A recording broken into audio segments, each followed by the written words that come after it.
Welcome to Soft Hour Library. Tonight's story begins now. Close your eyes and rest. Chapter 7. The River in its Sunday Garb. Dress on the river. A chance for the men. Absence of taste in Harris. George's blazer. A day with the fashion plate young lady. Mrs. Thomas's tomb. The man who loves not grave and coffins and skulls. Harris Mudd. His views on George and Banks and lemonade. He performs tricks. It was while passing through Molesey Lock that Harris told me about his maze experience. It took us some time to pass through, as we were the only boat. And it is a big lock. I don't think I ever remember to have seen Molesey Lock before, with only one boat in it. It is, I suppose, bolters not even excepted, the busiest lock on the river. I have stood and watched it.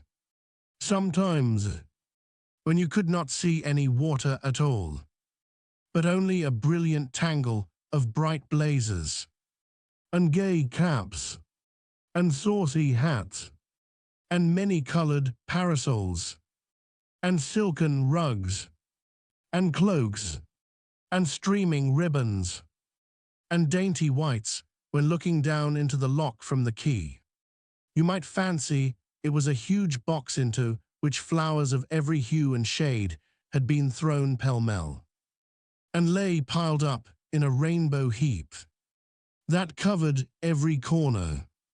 On a fine Sunday, it presents this appearance nearly all day long, while up the stream and down the stream lie, waiting their turn, outside the gates, long lines of still more boats, and boats are drawing near and passing away, so that the sunny river, from the palace up to Hampton Church, is dotted and decked with yellow, and blue, and orange, and white, and red, and pink.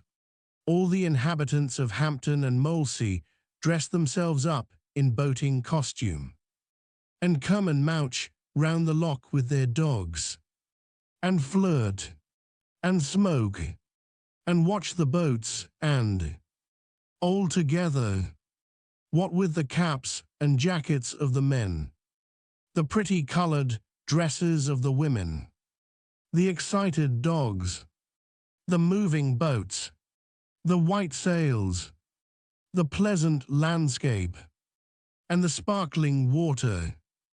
It is one of the gayest sights I know of near this dull old London town. The river affords a good opportunity for dress. For once in a way, we men are able to show our taste in colours, and I think we come out very natty. If you ask me, I always like a little red in my things, red and black. You know, my hair is a sort of golden brown, rather a pretty shade, I've been told, and a dark red matches it beautifully, and then I always think a light blue necktie goes so well with it, and a pair of those Russian leather shoes and a red silk handkerchief round the waist. A handkerchief looks so much better than a belt. Harris always keeps to shades or mixtures of orange or yellow, but I don't think he is at all wise in this. His complexion is too dark for yellows. Yellows don't suit him, there can be no question about it. I want him to take to blue as a background, with white or cream for relief, but there the less taste a person has in dress, the more obstinate he always seems to be. It is a great pity, because he will never be a success as it is, while there are one or two colours in which he might not really look so bad.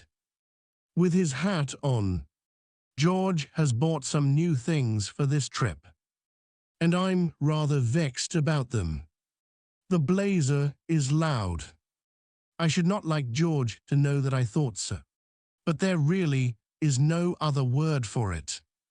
He brought it home and showed it to us on Thursday evening. We asked him what color he called it, and he said he didn't know. He didn't think there was a name for the color. The man had told him it was an Oriental design. George put it on and asked us what we thought of it. Harris said that, as an object to hang over a flower bed in early spring to frighten the birds away, he should respect it, but that, considered as an article of dress for any human being, except a Margate nigger, it made him ill. George got quite huffy, but, as Harris said, if he didn't want his opinion, why did he ask for it? What troubles Harris and myself, with regard to it, is that we are afraid it will attract attention to the boat. Girls, also, don't look half bad in a boat. If prettily dressed, nothing is more fetching, to my thinking, than a tasteful boating costume. But a boating costume, it would be as well if all ladies would understand, ought to be a costume that can be worn in a boat, and not merely under a glass case. It utterly spoils an excursion if you have folk in the boat who are thinking all the time a good deal more of their dress than of the trip. It was my misfortune once to go for a water picnic with two ladies of this kind. We did have a lively time. They were both beautifully got up, all lace and silky stuff, and flowers, and ribbons, and dainty shoes, and light gloves, but they were dressed for a photographic studio, not for a river picnic. They were the boating costumes of a French fashion plate. It was ridiculous, fooling about in them anywhere near real earths. Air and water. The first thing was that they thought the boat was not clean. We dusted all the seats for them, and then assured them that it was. But they didn't believe us. One of them rubbed the cushion with the forefinger of her glove, and showed the result to the other, and they both sighed, and sat down, with the air of early Christian martyrs trying to make themselves comfortable up against the stake. You are liable to occasionally splash a little when sculling, and it appeared that a drop of water ruined those costumes. The mark never came out, and a stain was left on the dress forever. I was stroke. I did my best. I feathered some 2 feet high, and I paused at the end of each stroke to let the blades drip before returning them, and I picked out a smooth bit of water to drop them into again each time. Beau said, after a while, that he did not feel himself a sufficiently accomplished oarsman to pull with me, but that he would sit still, if I would allow him, and study my stroke. He said it interested him. But, notwithstanding all this, and try as I would, I could not help an occasional flicker of water from going over those dresses. The girls did not complain, but they huddled up close together, and set their lips firm, and every time a drop touched them, they visibly shrank and shuddered. It was a noble sight to see them suffering thus in silence, but it unnerved me altogether. I am too sensitive. I got wild and fitful in my rowing, and splashed more and more. The harder I tried not to. I gave it up at last. I said I'd row Bo. Bo thought the arrangement would be better too. And we changed places. The ladies gave an involuntary sigh of relief when they saw me go, and quite brightened up for a moment. Poor girls, they had better have put up with me. The man they had got now was a jolly, light-hearted, thick-headed sort of a chap, with about as much sensitiveness in him as there might be in a Newfoundland puppy. You might look daggers at him for an hour and he would not notice it, and it would not trouble him if he did. He set a good, rollicking, dashing stroke that sent the spray playing all over the boat like a fountain, and made the whole crowd sit up straight in no time. When he spread more than pint of water over one of those dresses, he would give a pleasant little laugh, and say, "I beg your pardon," I'm sure, and offer them his handkerchief to wipe it off with. "Though it's of no consequence," the poor girls would murmur in reply, and covertly draw rugs and coats over themselves, and try and protect themselves with their lace parasols. At lunch, they had a very bad time of it. People wanted them to sit on the grass, and the grass was dusty, and the tree trunks, against which they were invited to lean, did not appear to have been brushed for weeks, so they spread their handkerchiefs on the ground and sat on those. Bolt upright. Somebody, in walking about with a plate of beefsteak pie, tripped up over a root and sent the pie flying. None of it went over them, fortunately, but the accident suggested a fresh danger to them, and agitated them, and, whenever anybody moved about, after that, with anything in his hand that could fall and make a mess, they watched that person with growing anxiety until he sat down again.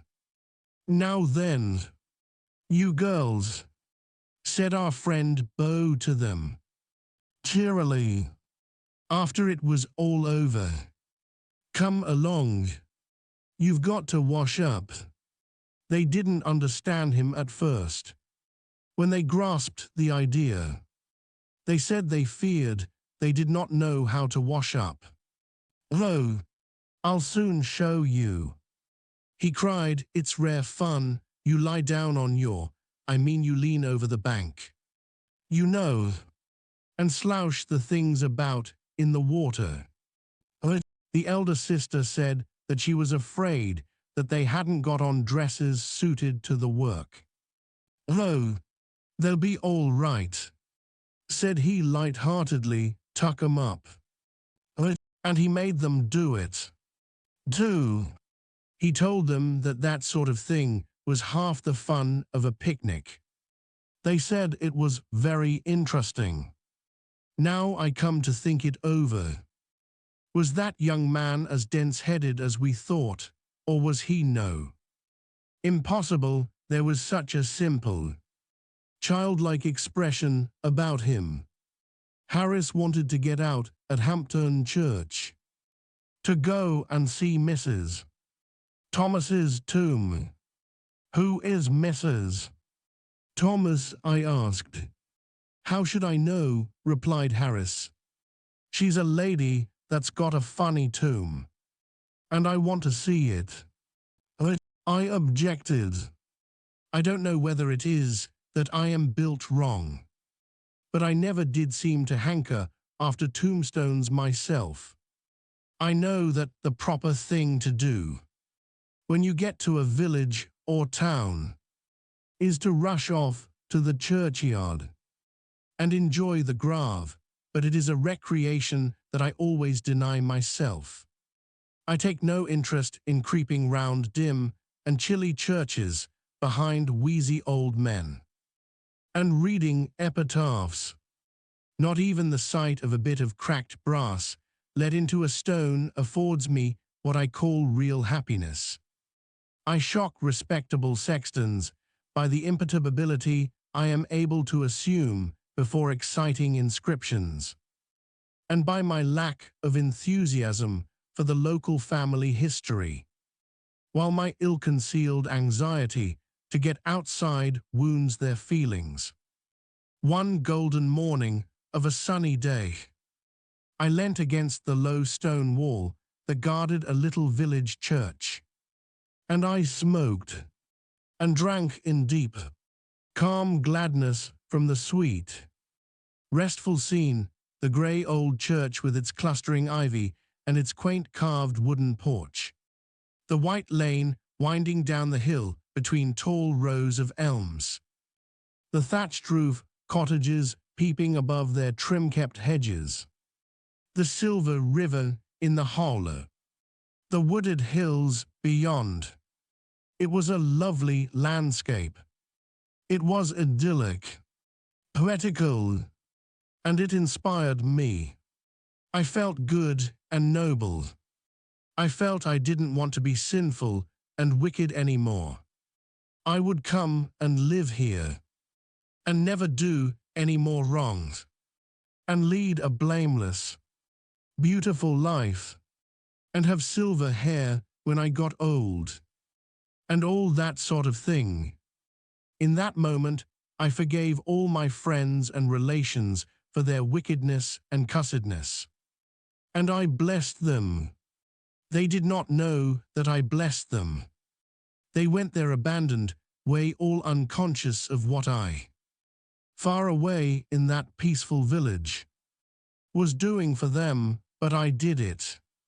And I wished that I could let them know that I had done it, because I wanted to make them happy.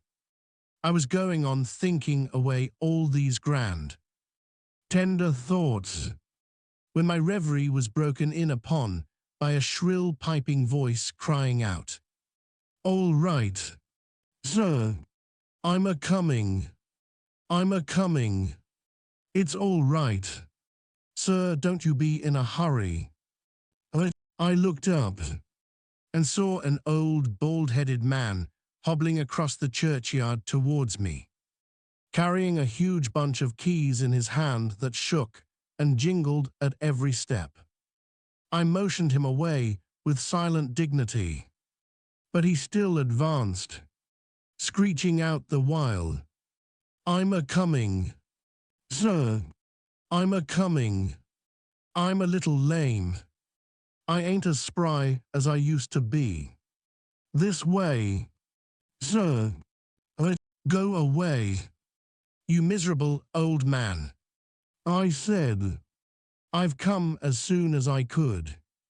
"Sir," he replied, "my missus never see you till just this minute. You follow me." "Sir, go away." I repeated, "Leave me before I get over the wall and slay you." He seemed surprised. "Don't you want to see the tombs?" he said. "No," I answered. "I do. I want to stop here, leaning up against this gritty old wall. Go away, and don't disturb me. I am chock full of beautiful and noble thoughts, and I want to stop like it, because it feels nice and good. Don't you come fooling about, making me mad, chivying away all my better feelings with this silly tombstone nonsense of yours. Go away, and get somebody to bury you cheap, and I'll pay half the expense." He was bewildered for a moment. He rubbed his eyes and looked hard at me. I seemed human enough on the outside, he couldn't make it out. He said, "You is a stranger in these parts, you don't live here." "No," I said. "I do. You wouldn't if I did." "Well then," he said, You want to see the tombs, grave, folks been buried. You know, coffins. You are an untruther. I replied, getting roused, I do not want to see tombs, not your tombs. Why should I? We have grave of our own. Our family has. Why my Uncle Podger has a tomb in Kensal Green Cemetery. That is the pride of all that countryside, and my grandfather's vault at Bow is capable of accommodating 8 visitors. While my great-aunt Susan has a brick grave in Finchley Churchyard, with a headstone with a coffee pot sort of thing in bas-relief upon it, and a 6-inch best white stone coping all the way round. That cost pounds. When I want graves, it is to those places that I go and revel. I do not want other folks. When you yourself are buried, I will come and see yours. That is all I can do for you. He burst into tears. He said that one of the tombs had a bit of stone upon the top of it that had been said by some to be probably part of the remains of the figure of a man, and that another had some words carved upon it that nobody had ever been able to decipher. I still remained obdurate, and, in broken-hearted tones, he said, "Well, won't you come and see the memorial window?" I would not even see that. So he fired his last shot.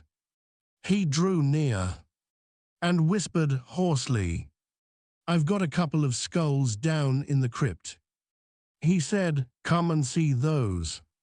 "Oh, do come and see the skulls. You are a young man out for a holiday, and you want to enjoy yourself. Come and see the skulls." Then I turned and fled, and as I sped, I heard him calling to me, "Hello, come and see the skulls, come back and see the skulls." Harris, however, revels in tombs, and graves, and epitaphs, and monumental inscriptions, and the thought of not seeing Mrs. Thomas's grave made him crazy. He said he had looked forward to seeing Mrs. Thomas's grave from the first moment that the trip was proposed, said he wouldn't have joined if it hadn't been for the idea of seeing Mrs. Thomas's tomb. I reminded him of George, and how we had to get the boat up to Shepperton by 5 o'clock to meet him. And then he went for George. Why was George to fool about all day and leave us to lug this lumbering, old top-heavy barge up and down the river by ourselves to meet him? Why couldn't George come and do some work? Why couldn't he have got the day off and come down with us? Bank be blowed, what good was he at the bank? I never see him doing any work there," continued Harris. "Whenever I go in, he sits behind a bit of glass all day, trying to look as if he was doing something. What's the good of a man behind a bit of glass? I have to work for my living.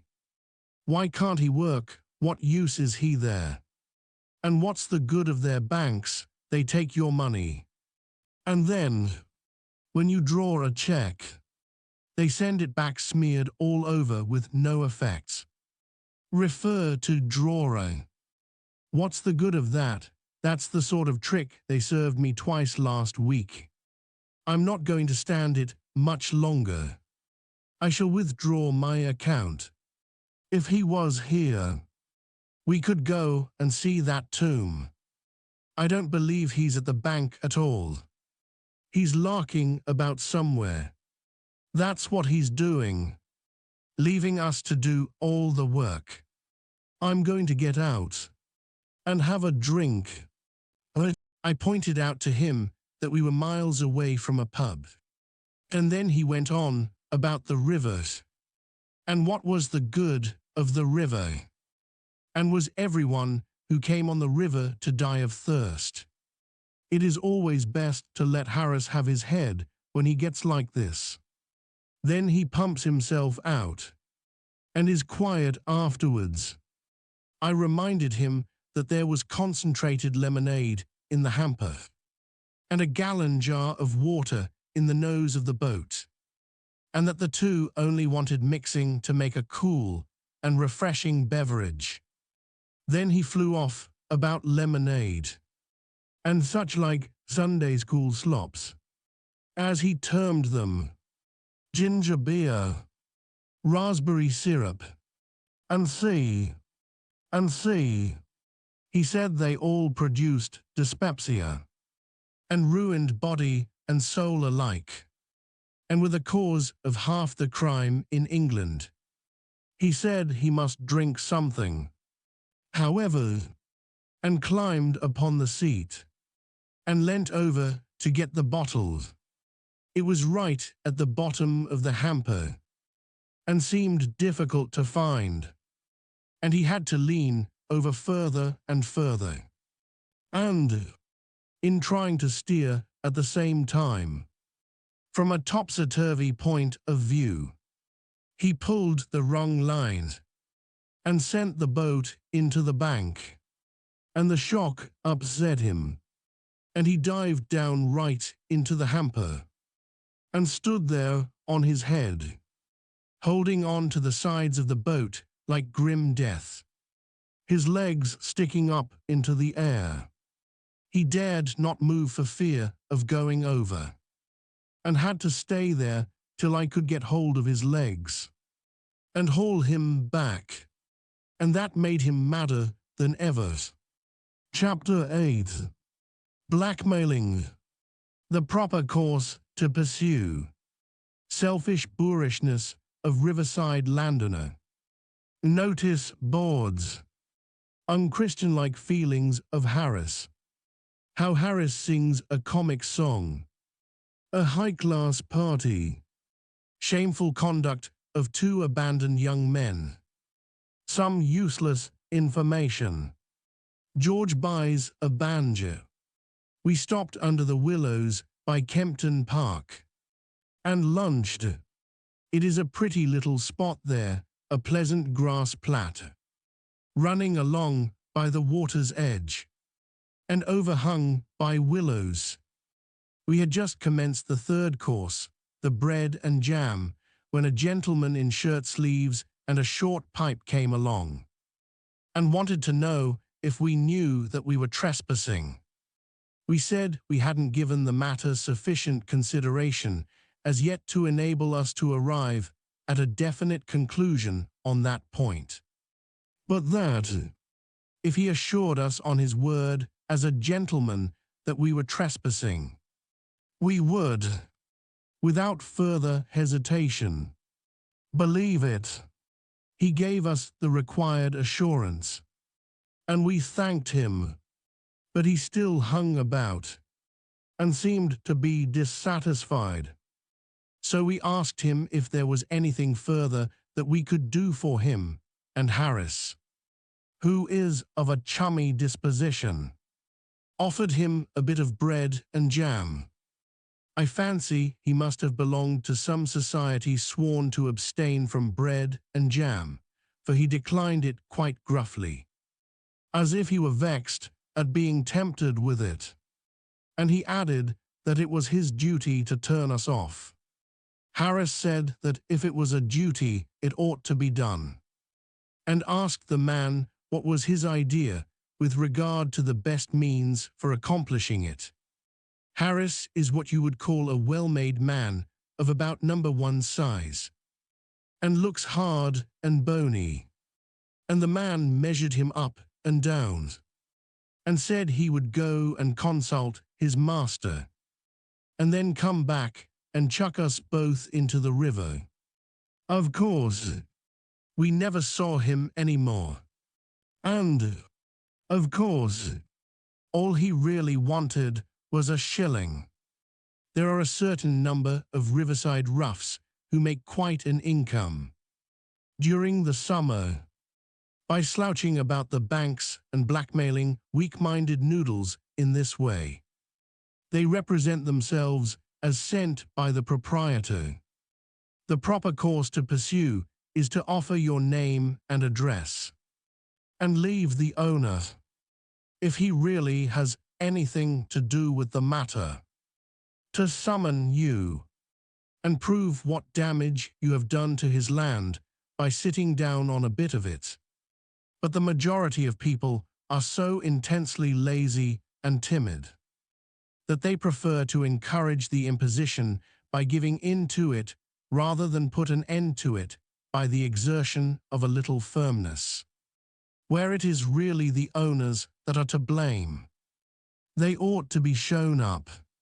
The selfishness of the riparian proprietor grows with every year. If these men had their way, they would close the River Thames altogether. They actually do this along the minor tributary streams and in the backwaters. They drive posts into the bed of the stream and draw chains across from bank to bank and nail huge notice boards on every tree.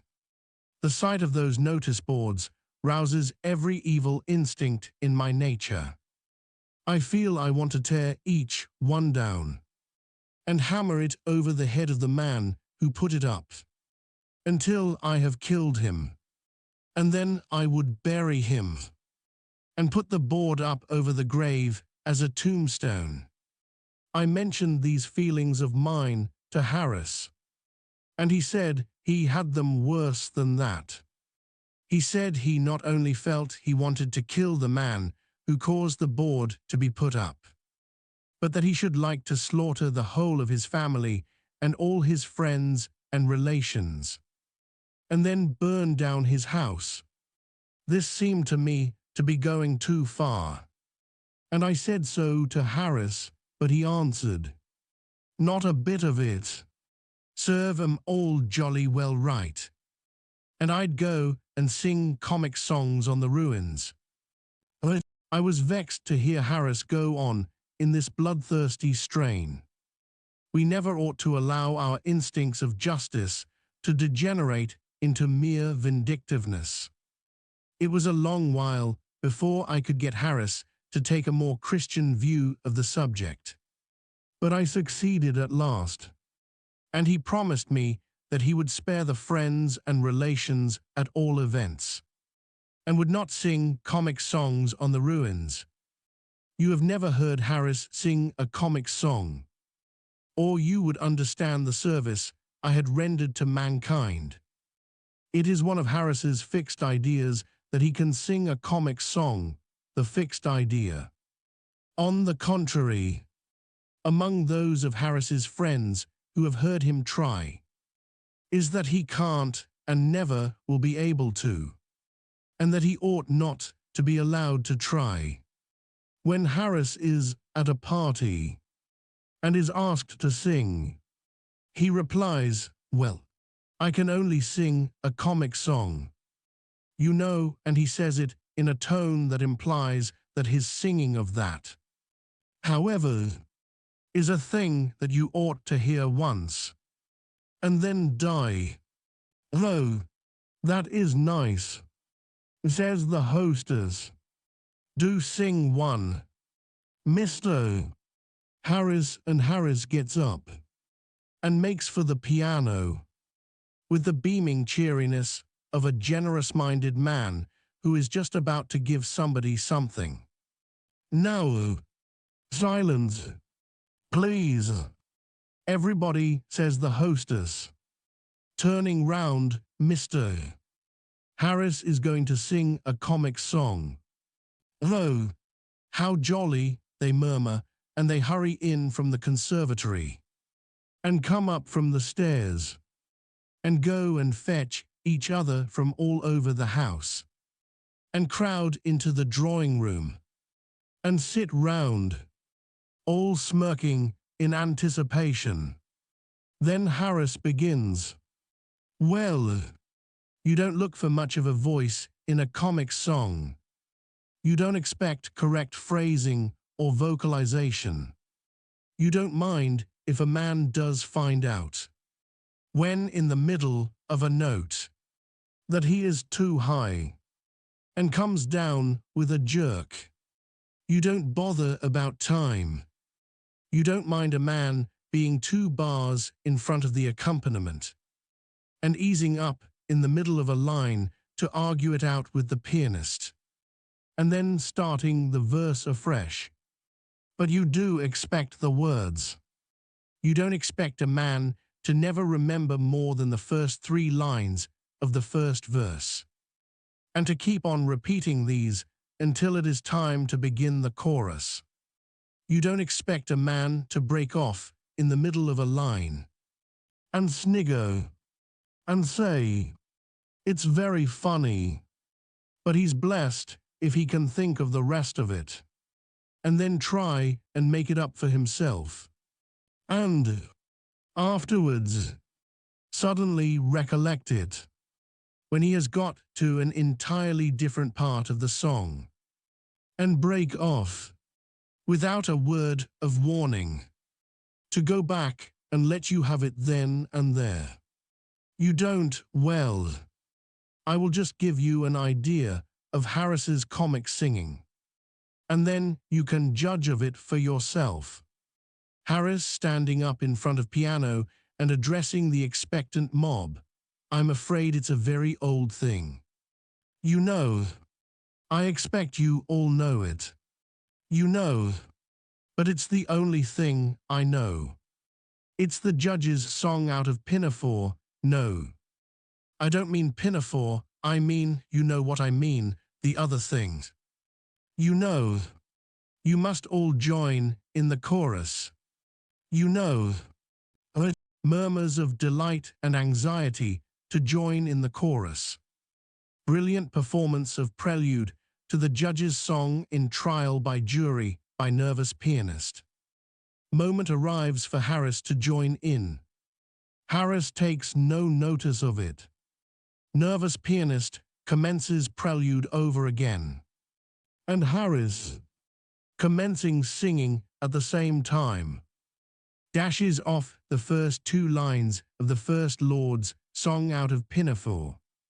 Nervous pianist tries to push on with prelude, gives it up, and tries to follow Harris with accompaniment to judge's song out of Trial by Jury. Finds that doesn't answer, and tries to recollect what he is doing, and where he is. Feels his mind giving way, and stops short. Let Harris with kindly encouragement, "It's all right. You're doing it very well. Indeed, go on." Nervous pianist, "I'm afraid there's a mistake somewhere. What are you singing?" Harris promptly, "Why, the judge's song out of Trial by Jury." "Don't you know it?" Some friend of Harris's from the back of the room. "No, you're not. You chucklehead. You're singing the Admiral's song from Pinafore." A long argument between Harris and Harris's friend as to what Harris is really singing. Friend finally suggests that it doesn't matter what Harris is singing so long as Harris gets on and sings it. And Harris, with an evident sense of injustice rankling inside him, requests pianist to begin again. Pianist, thereupon, starts prelude to the Admiral's song. And Harris, seizing what he considers to be a favorable opening in the music, begins. Let Harris, "When I was young and called to the bar." A general roar of laughter, taken by Harris as a compliment. Pianist, thinking of his wife and family, gives up the unequal contest and retires, his place being taken by a stronger-nerved man. The new pianist cheerily, "Now then, old man, you start off, and I'll follow. We won't bother about any prelude." Harris, upon whom the explanation of matters has slowly dawned, laughing. By Jove, I beg your pardon. Of course, I've been mixing up the two songs. It was Jenkins confused me. You know. Now then. Singing, his voice appearing to come from the cellar, and suggesting the first low warnings of an approaching earthquake. When I was young, I served a term as office boy to an attorney's firm. Aside to pianist, it is too low. Old man, we'll have that over again. If you don't mind. Sings first two lines over again. In a high falsetto this time. Great surprise on the part of the audience. Nervous old lady near the fire begins to cry and has to be led out. Harris continuing. I swept the windows and I swept the door. And eyes. No. I cleaned the windows of the big front door. And I polished up the floor. No. Dash it, I beg your pardon, funny thing. I can't think of that line. And I, oh. Well, we'll get on to the chorus. And chance it sings. And I diddle diddle diddle diddle diddle diddle-da. Till now I am the ruler of the Queen's navy. Now then. Chorus, it is the last two lines repeated. You know. General chorus. And he diddle diddle diddle diddle diddle diddle. Till now he is the ruler of the Queen's navy. And Harris never sees what an ass he is making of himself. And how he is annoying a lot of people who never did him any harm. He honestly imagines that he has given them a treat. And says he will sing another comic song after supper.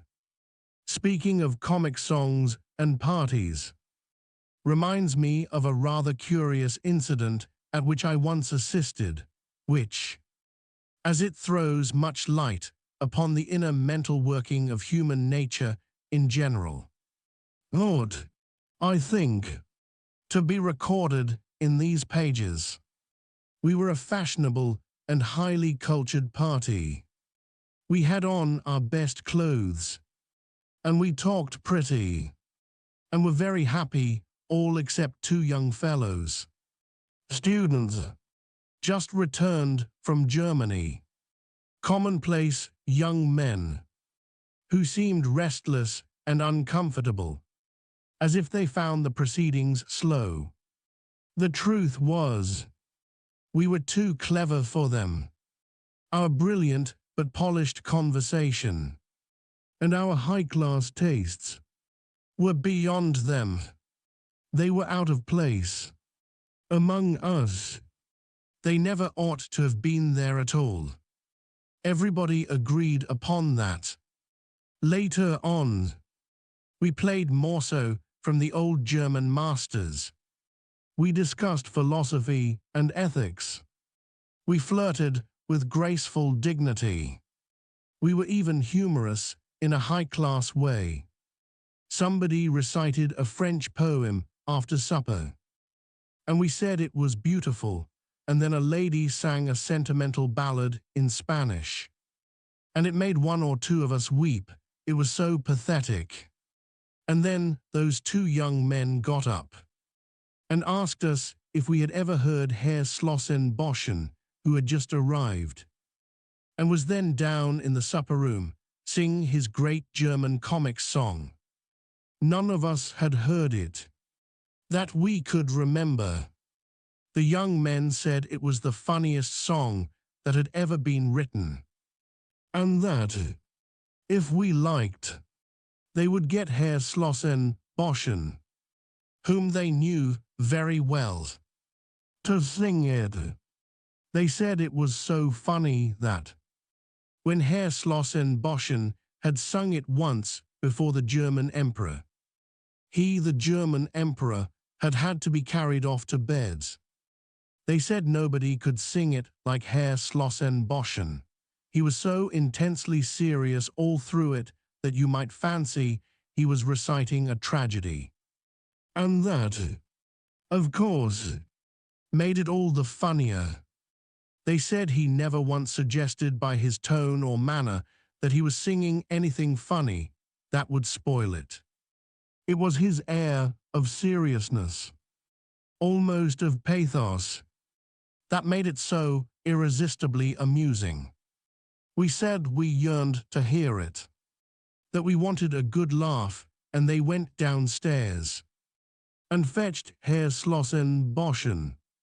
He appeared to be quite pleased to sing it, for he came up at once and sat down to the piano without another word.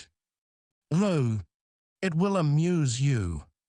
You will laugh," whispered the two young men, as they passed through the room and took up an unobtrusive position behind the professor's back.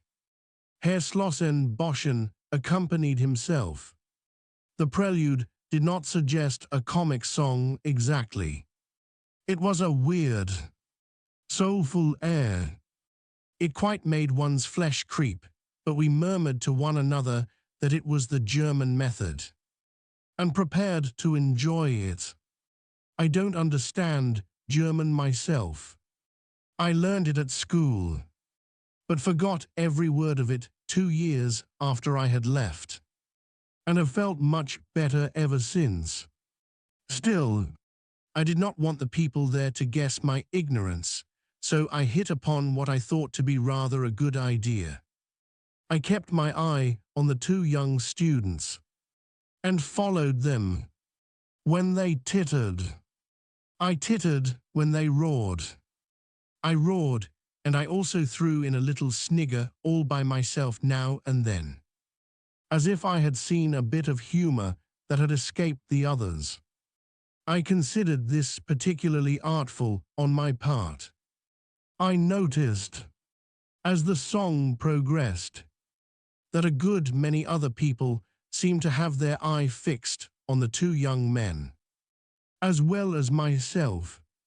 These other people also tittered when the young men tittered, and roared when the young men roared, and, as the two young men tittered and roared, and exploded with laughter pretty continuously all through the song, it went exceedingly well.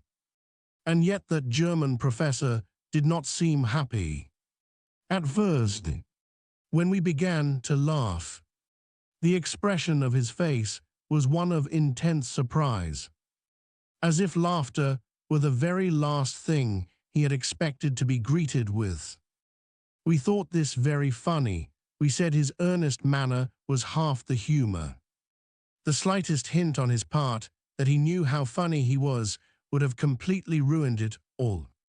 As we continued to laugh, his surprise gave way to an air of annoyance and indignation, and he scowled fiercely round upon us all, except upon the two young men who, being behind him, he could not see.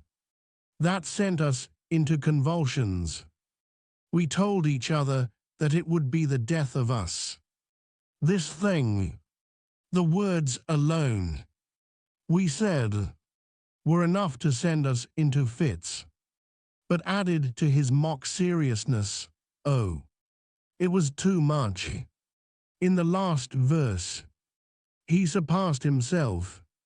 He glowered round upon us with a look of such concentrated ferocity that, but for our being forewarned as to the German method of comic singing, we should have been nervous, and he threw such a wailing note of agony into the weird music that, if we had not known it was a funny song, we might have wept. He finished amid a perfect shriek of laughter. We said it was the funniest thing we had ever heard in all our lives.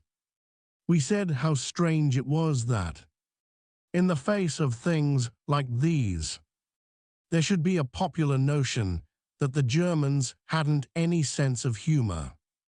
And we asked the professor why he didn't translate the song into English. so that the common people could understand it and hear what a real comic song was like. Then Herr Slossen Boschen got up and went on awful. He swore at us in German, which I should judge to be a singularly effective language for that purpose. And he danced and shook his fists and called us all the English he knew. He said he had never been so insulted in all his life. It appeared that the song was not a comic song at all. It was about a young girl who lived in the Harz Mountains and who had given up her life to save her lover's soul, and he died, and met her spirit in the air, and then, in the last verse, he jilted her spirit and went on with another spirit.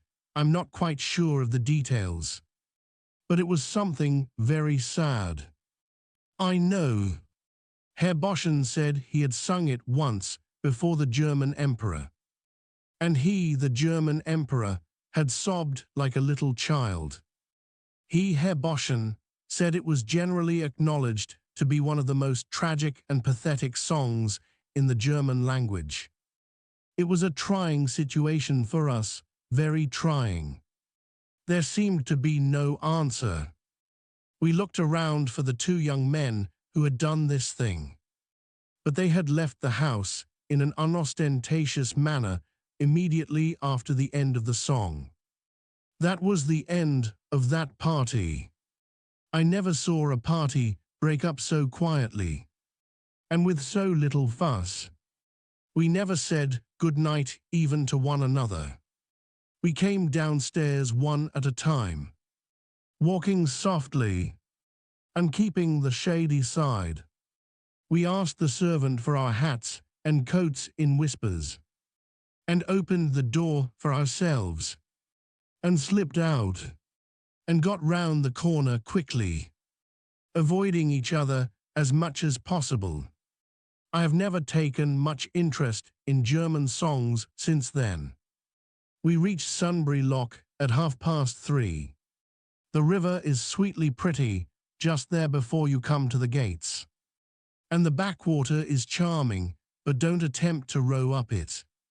I tried to do so once.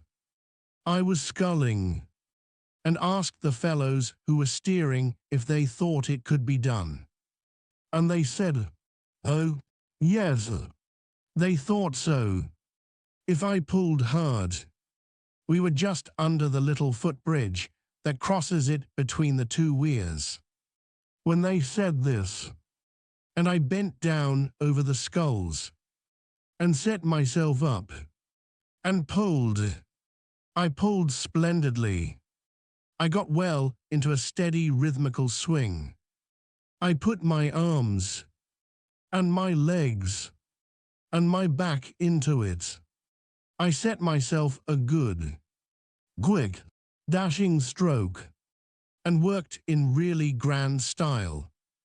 My two friends said it was a pleasure to watch me.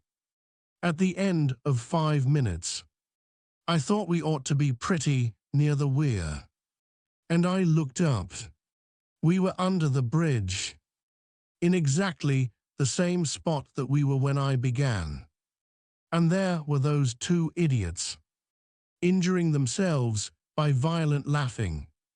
I had been grinding away like mad to keep that boat stuck still under that bridge. I let other people pull up backwaters against strong streams now. We sculled up to Walton, a rather large place for a riverside town. As with all riverside places, only the tiniest corner of it comes down to the water, so that from the boat you might fancy it was a village of some half-dozen houses.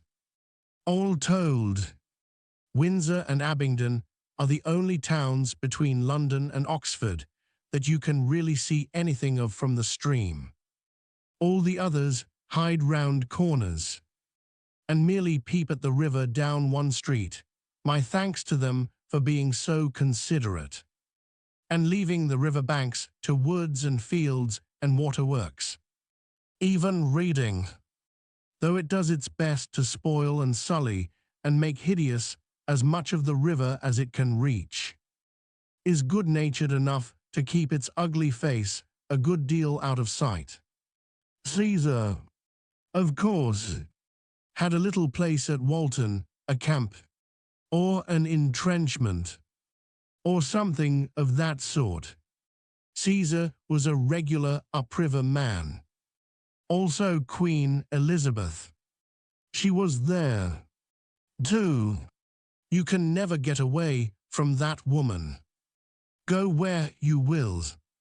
Cromwell and Bradshaw, not the guide man, but the King Charles's head man, likewise sojourned here. They must have been quite a pleasant little party. Altogether, there is an iron scold's bridle in Walton Church. They used these things in ancient days for curbing women's tongues. They have given up the attempt now. I suppose iron was getting scarce, and nothing else would be strong enough. There are also tombs of note in the church, and I was afraid I should never get Harris past them, but he didn't seem to think of them. And we went on. Above the bridge, the river winds tremendously.